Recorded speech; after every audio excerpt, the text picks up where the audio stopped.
Você é capaz de fazer tudo o que você quiser. Esteja aberta a todas as oportunidades incríveis que a vida vai te dar. Você tem um potencial incrível. O céu é o limite, você só precisa acreditar. Olá, esse é o Em Busca da Rotina Perfeita, experiências reais de uma pesquisadora de comportamento humano. Eu sou Julia Tessitori, @Ju e hoje vamos conversar sobre limites e o mito do potencial ilimitado. Quanto que essa ideia já não passou pela sua cabeça de que, principalmente talvez nesse nosso mundo moderno, a gente tem a capacidade, o potencial de fazer tudo aquilo que a gente tem vontade? Eu, no final do ensino médio, passava pela minha cabeça que, ao mesmo tempo em que seria incrível ser médica, seria incrível ser perita, sim, eu tive essa minha fase assistindo Criminal Minds, seria incrível me tornar uma economista.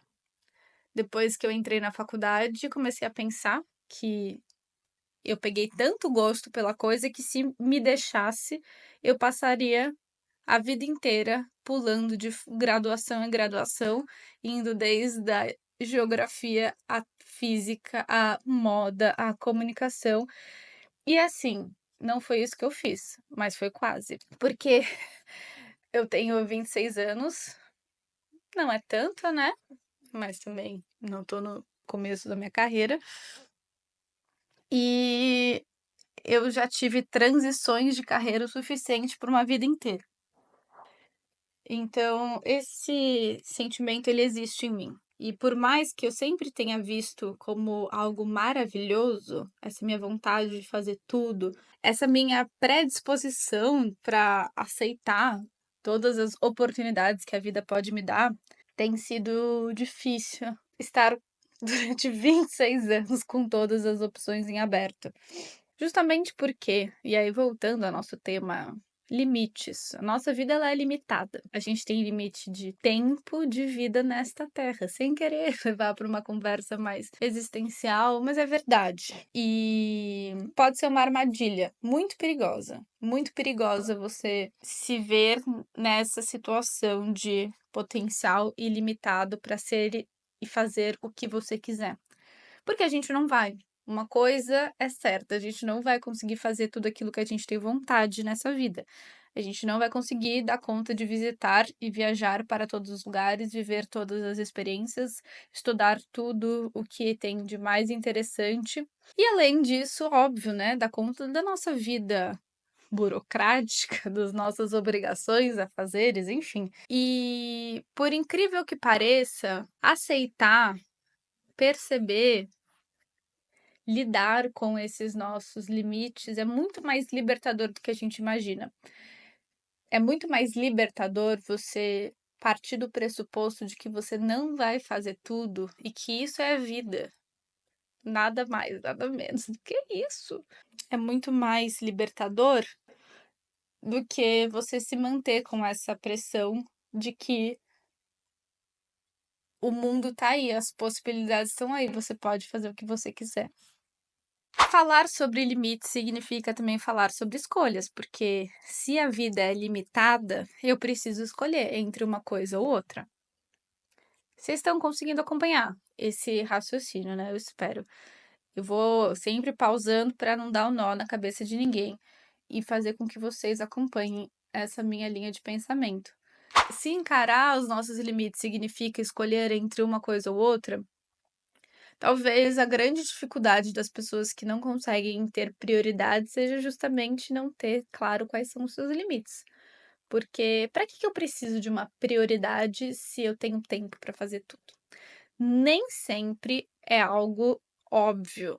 Às vezes, racionalmente, você sabe que a sua vida ela é limitada, mas você inconscientemente lida com as tarefas e as escolhas como se ela não ou fosse limitada. E o que acontece quando a gente esquece por alguns segundos os nossos limites?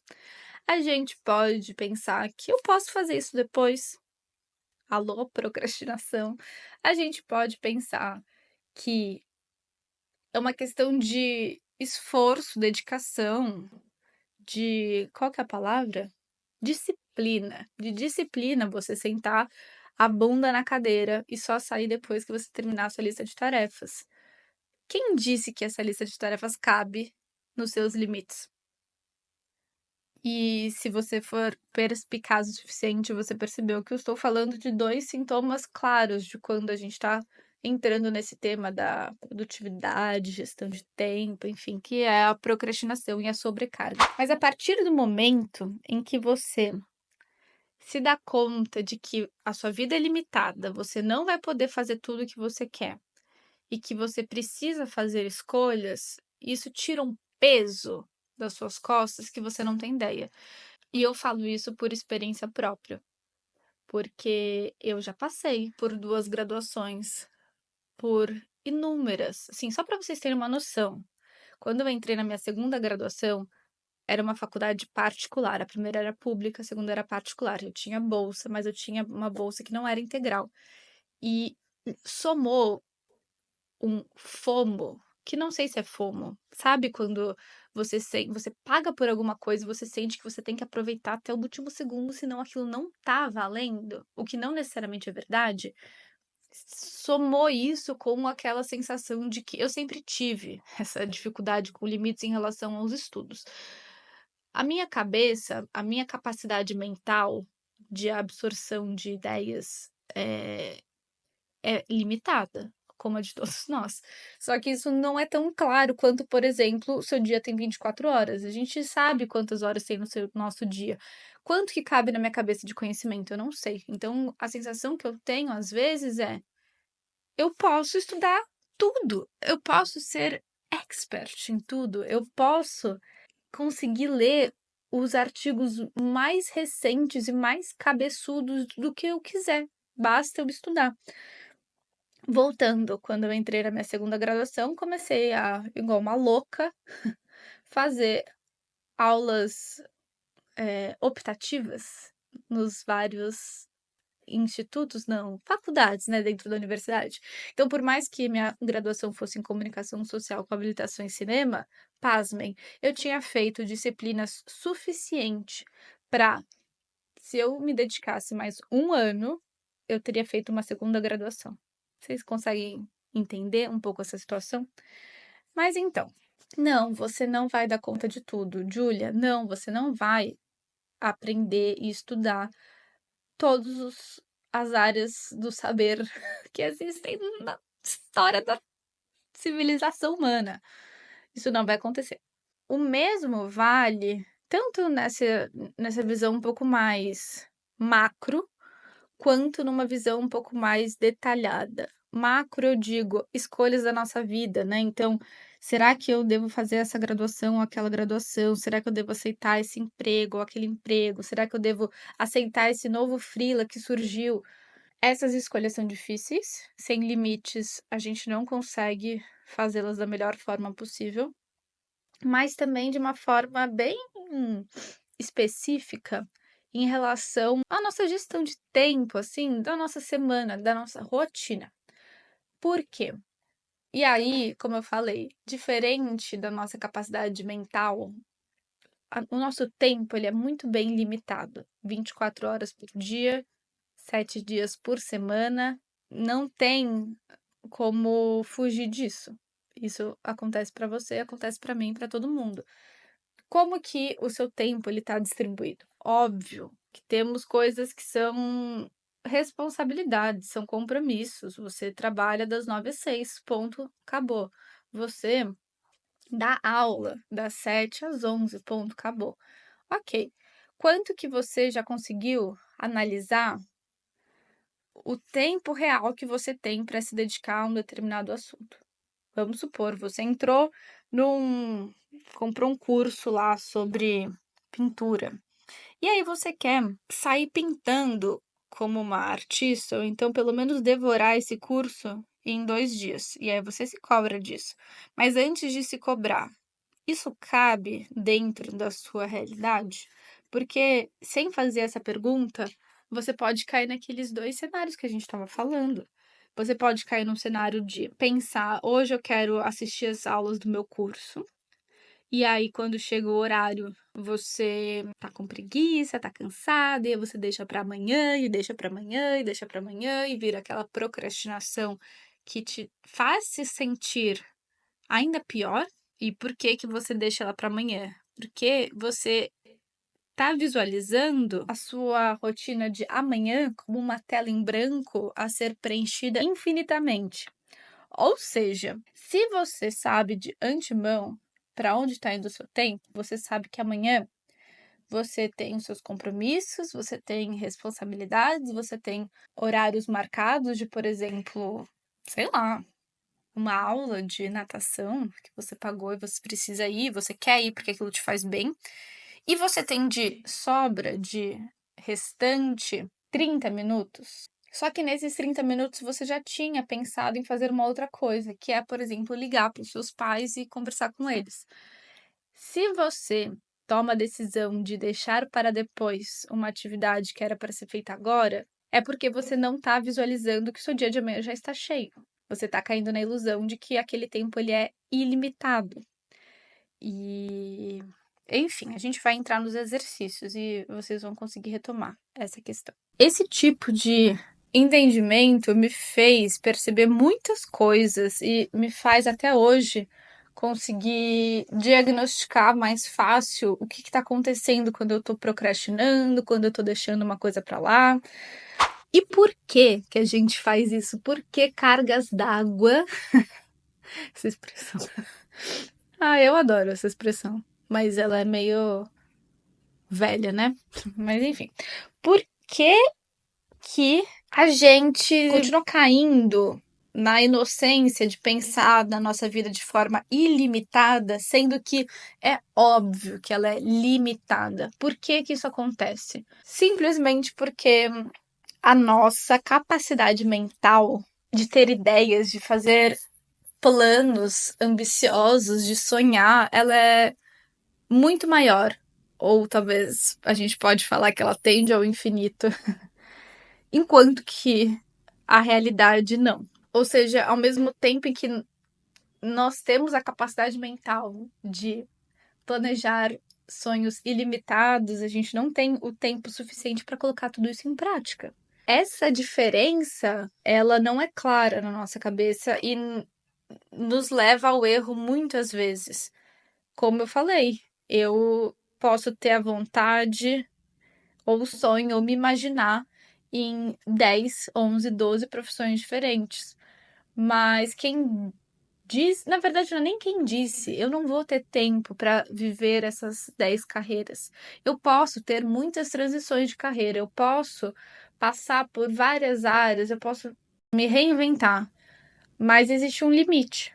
Infelizmente, é difícil da gente aceitar isso, de enxergar. Pode ser um papo meio para baixo. Espero que não, tá? Eu espero de verdade que você não saia daqui triste e cabisbaixo. Vamos reverter essa situação. O que acontece quando a gente se vê escolhendo entre uma coisa e outra? Às vezes pode gerar essa ansiedade de criar vários cenários na nossa cabeça e não saber se a gente está tomando a decisão certa. Não ter a certeza, não ter o controle de que você tomou a decisão certa, dói. É triste. E tomar uma decisão também significa rejeitar a sedutora tentação de manter as nossas opções em aberto. Presta atenção, porque é sim, esse diagnóstico, talvez a gente possa falar assim, faz muito sentido. Não quero decidir, quero deixar tudo em aberto para não escolher. Existe, depois a gente vai falar no segundo bloco, esse paradoxo da escolha, que quanto mais escolhas a gente tem que fazer, mais insatisfeito a gente vai ficar com a nossa escolha. Ou seja, talvez uma solução imediata que a nossa cabeça pensa é: não, eu quero escolher, quero deixar tudo em aberto. Quando a gente fala sobre limites, e comentei com vocês, a gente conversou sobre essa questão de conseguir ter controle para onde que o nosso tempo está indo, conseguir ter controle de determinar o que vai ser uma prioridade, o quanto tempo que eu vou gastar com tal atividade. Isso pode facilmente nos levar àquela ideia de que se eu conseguir fazer isso mais rápido, eu vou conseguir fazer mais coisas, o que muitas pessoas entendem como produtividade, que não é um tema para esse episódio, mas com certeza a gente vai falar sobre isso. Mas como que talvez acelerar o ritmo das coisas só significa que você vai ter mais coisas para fazer e que em nenhum momento você vai chegar no estágio de ufa, tô satisfeita, sabe? Fiz tudo que eu precisava. E eu sou completamente contra essa ideia de acelerar o ritmo das coisas. É óbvio, eu sou uma pessoa, como eu falei, que eu gosto de executar. Eu gosto de pegar uma ideia e começar a colocar no papel. Se eu consigo manter uma constância, se eu consigo finalizar o projeto, já são outros 500, tá? Mas começar e fazer as coisas acontecerem, tipo esse cenário, essa luminária, tudo isso aqui que surgiu em menos de 2 semanas de planejamento, isso faz parte da minha forma de me relacionar com as minhas tarefas. Mas muitas das dicas de produtividade, elas estão relacionadas a que você consiga fazer mais rápido, uma leitura dinâmica. Eu já me vi caindo nisso, tá? Uma vez eu li que se você fizesse leitura com uma régua acompanhando, né, as linhas ou com um dedo, você aumentava em X% a velocidade da sua leitura. E isso por um segundo, né? Não me orgulho de falar isso, me pareceu tentador. Olha que absurdo, né? Por que acelerar o tempo das coisas é bom? Para que você consiga se dedicar para mais coisas. Se você está tentando fazer isso, é porque muito provavelmente você não enxerga com clareza os limites da sua vida, os limites do seu dia, da sua semana, e você está tentando entuchar as suas 24 horas com cada vez mais coisas, o que não é a forma como a gente atinge os bons resultados. Porque o tempo inerente ao próprio processo, ele é importante. Uma conversa filosófica, eu falei que a gente ia falar de filosofia. Existe o tempo do processo, e esse tempo ele é importante. E cada dia mais a gente elimina tempos de processos para facilitar a nossa vida. E quando a gente percebe, a gente está numa vida vazia. O tempo do processo é importante. O tempo de ler, o tempo necessário para ler é importante. E eu fui até descobrir que existe uma palavra para isso no alemão, porque, enfim, existe palavra para tudo no alemão e eu acho isso maravilhoso. Não vou conseguir pronunciar com a melhor pronúncia do mundo, mas a palavra é a seguinte: Eigenzeit. Zeit, até onde eu sei, 1 ou 2 anos de alemão significa tempo. Eigenzeit, não sei o que significa, mas tem a ver com essa nossa conversa do tempo inerente ao próprio processo. Ufa! Ai, gente, eu não queria que nosso primeiro contato fosse tão cabeçudo assim, mas é bom, porque aí vocês não vão cair em nenhum tipo de cilada. Vocês estão aqui porque vocês sabem do meu jeitinho, sabem como eu sou. E espero que vocês se relacionem com essa forma de pensar. E aí, pra gente encerrar esse bloco de reflexões, eu quero deixar muito claro uma coisa.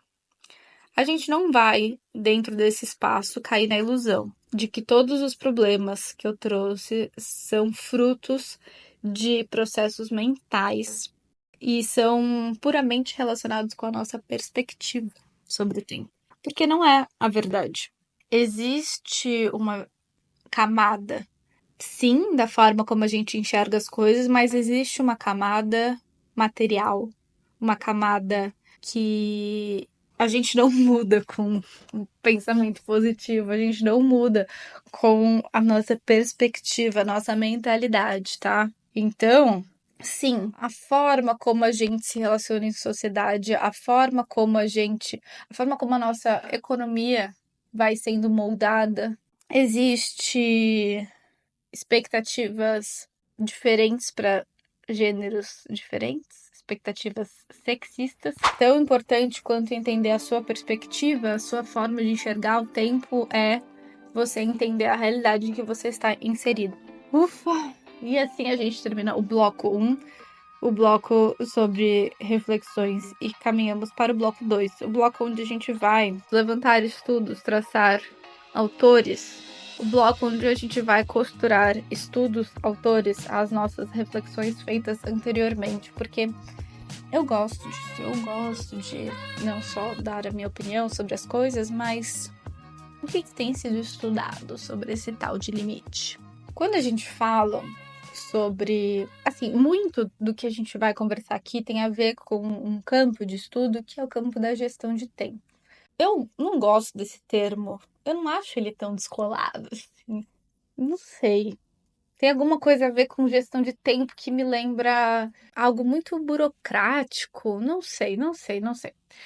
Mas, no limite, falar sobre gestão de tempo significa falar sobre gestão da nossa própria vida, dado que tempo é um dos recursos mais importantes, né? Eu falei, né, que a gente em algum outro momento pode conversar mais sobre essa tal da produtividade, mas eu dou pistas de que é uma prima descolada da gestão de tempo. Vai ser importante a gente passar por essa definição.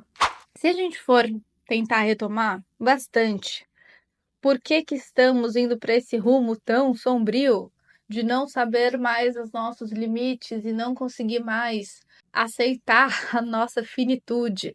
Imagina que você é uma camponesa e você trabalha até o sol se pôr. Você vai trabalhar no escuro? Não, você não é doida.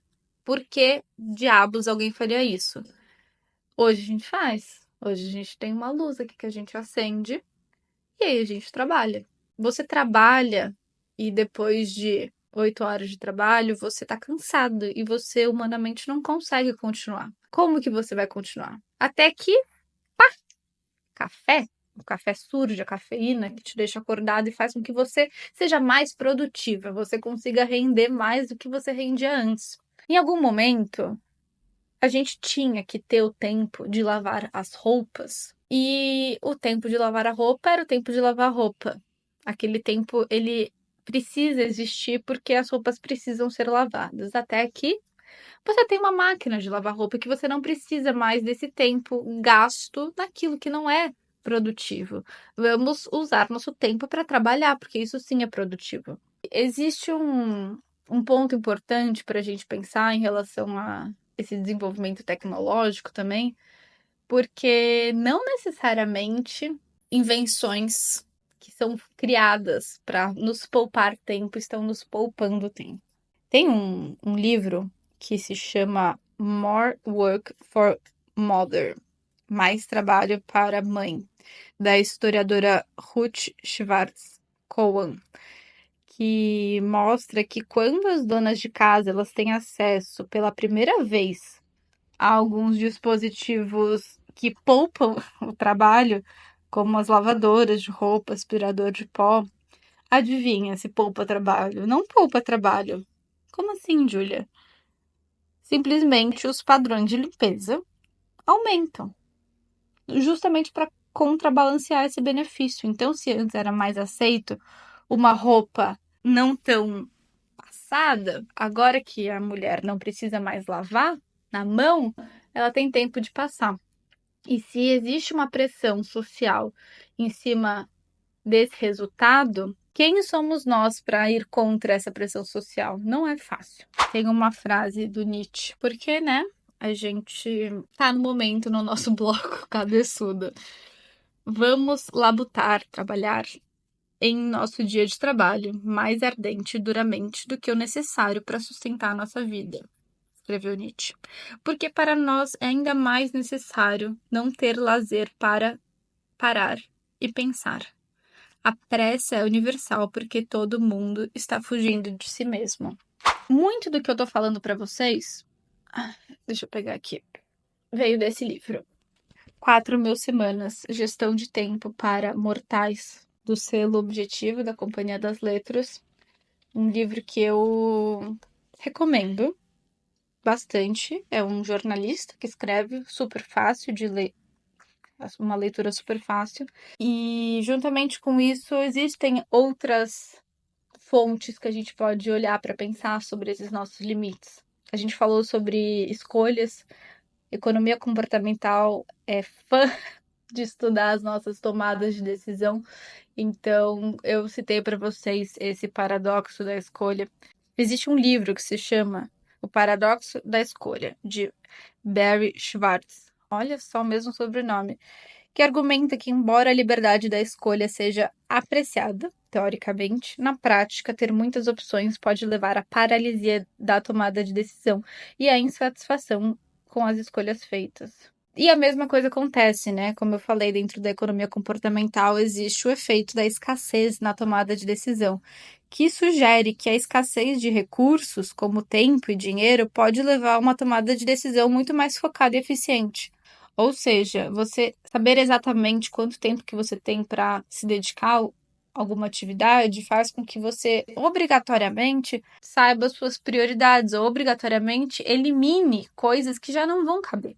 A gente pode pensar em vários estudos sobre a procrastinação, como que você não ter limites definidos faz com que você tenha mais chances de procrastinar, por você não ter uma boa visualização da escassez do seu tempo. Falamos sobre a famosa FOMO, Fear of Missing Out, que analisa como o medo de perder algo pode afetar negativamente nosso bem-estar psicológico e a importância de aceitar que não podemos participar de todas as experiências. Por quê? E aí você me fala, Júlia, óbvio que eu sou um ser limitado, não acho que eu me encontre nesse cenário de me julgar um ser ilimitado. Justamente a famosa FOMO vem daí. Vem da sensação de que você pode assistir tudo e ter contato com tudo que está acontecendo, participar de todos os eventos, e quando você não está presente, você está ansioso.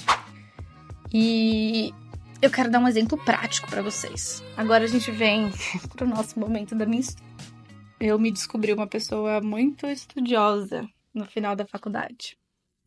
E entrei no meu mestrado em filosofia muito animada.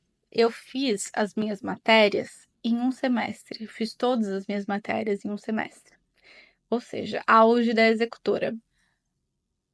Aí me vi na entrada do segundo semestre com a seguinte situação: Júlia, você tem uma dissertação para escrever, tome o seu tempo, você tem 2 anos e meio para fazê-la. A filosofia tem o tempo da filosofia, aproveite. Por mais que seja limitado o meu tempo de 2 anos e meio, aquilo não era nada limitado para mim. Eu não conseguia seguir em frente, eu não conseguia sentar para estudar sabendo que eu tinha 2 anos e meio para fazer aquilo, porque aquilo, 2 anos e meio era basicamente um tempo ilimitado na minha cabeça, de quem consegue enxergar assim 3 meses na frente, pronto, acabou. E justamente quando eu me vi tendo todo o tempo do mundo, entre aspas, para fazer a minha dissertação, eu paralisei. Eu não conseguia. Eu pensava assim, se eu for escrever tem que ser algo muito bom. E eu paralisava. Eu pensava, hoje não estou inspirada. Aí eu paralisava. Eu pensava, hoje tá tendo obra do lado. Eu paralisava. E é um misto de perfeccionismo, com procrastinação, com falta de limites. Foi tenso. Eu vou resumir aqui porque, enfim, né? A gente já deve estar com um bom tempo de conversa, mas não foi simples. Foi um momento difícil para mim. Chorei muito, tive crise de ansiedade, comecei a fazer terapia, tive uma crise gastrointestinal, tive uma úlcera, comecei a tomar remédio para minha questão de ansiedade, tudo para falar para vocês. A gente traz esses temas de forma muito leve. Eu sei que, né, enfim, o tema de hoje não foi nada divertido, mas a gente está aqui como uma proposta de gerar um incômodo do bem. Mas eu posso falar que, a partir do momento em que eu comecei a enxergar essa minha escrita da dissertação como uma fase grande, mas que pode ser segmentada em pequenas etapas e pequenos prazos intermediários, e eu comecei a limitar cada vez mais, foi muito mais fácil de fazer. Eu não terminei a minha dissertação. Oi, meu nome é Júlia, eu não terminei a minha dissertação. No começo desse ano, eu decidi interromper o meu mestrado para poder fazer a minha pós em comportamento. Papo para outro dia. Mas tudo para falar como criar limites foi extremamente importante para me tirar daquela paralisia. E agora a gente vai para o nosso quarto bloco, exercícios práticos. Vamos lá. Vamos sair desse bololô para que a gente consiga dar encaminhamentos práticos para essa nossa conversa. Primeira coisa que eu sugiro que você faça: uma lista detalhada das atividades que preenchem a sua semana, incluindo seu trabalho, compromissos pessoais, tarefas domésticas. Você vai identificar o tempo real disponível para os outros compromissos ou outros projetos após a dedução das atividades existentes. Basicamente, você vai enxergar a sua semana como um banco de horas e as suas atividades com cargas horárias para que você consiga falar: olha, na verdade eu não tenho a menor condição de estudar 5 horas por semana, como eu havia colocado na minha meta. O máximo que eu consigo são 2h30. E se eu fizer isso, já tá bom o suficiente, porque é o meu limite. Exercício número 2.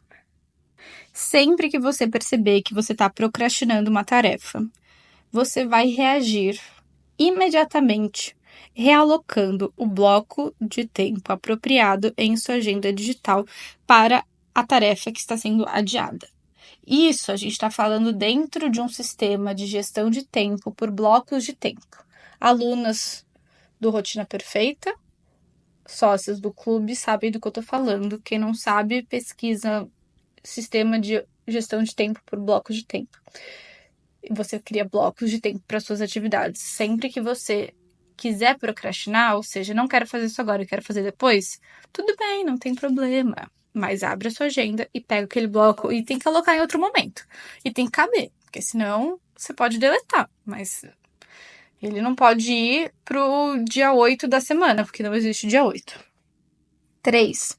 Ao iniciar projetos mais longos, estabeleça prazos intermediários para a conclusão de etapas muito específicas, porque isso ajuda a manter o nosso foco e evitar a procrastinação, porque divide o projeto em partes menores e mais gerenciáveis. Exatamente o que eu falei sobre o meu mestrado. 4º e último exercício: faça uma revisão das suas redes sociais e contatos online. Remova ou oculte páginas e pessoas que não estão alinhadas com seus interesses e objetivos. Seja seletiva quanto ao conteúdo que você consome online. Lembre-se sempre do fear of missing out. Se expor a muitos conteúdos é uma tentação maior para que você acabe caindo nessa sensação de que você está perdendo alguma coisa, tá? Por isso que esse exercício é importante. E pra gente terminar, hoje, nosso primeiro episódio, Júlia, resuma o que a gente viu hoje nesse episódio em 3 frases. Reconhecer nossas limitações e estabelecer limites de tempo é fundamental para uma gestão eficaz do tempo e evitar a procrastinação. Existem formas de se organizar que facilitam a visualização da nossa limitação de tempo. Spoiler: lista de tarefas não é uma delas. 3. A dificuldade de priorizar pode estar ligada com a falsa sensação de que podemos, potencialmente, fazer tudo. Ai, gente, eu quero muito, muito, muito saber o que vocês acharam dessa nossa conversa. Se você está assistindo no YouTube, por favor, deixe nos comentários.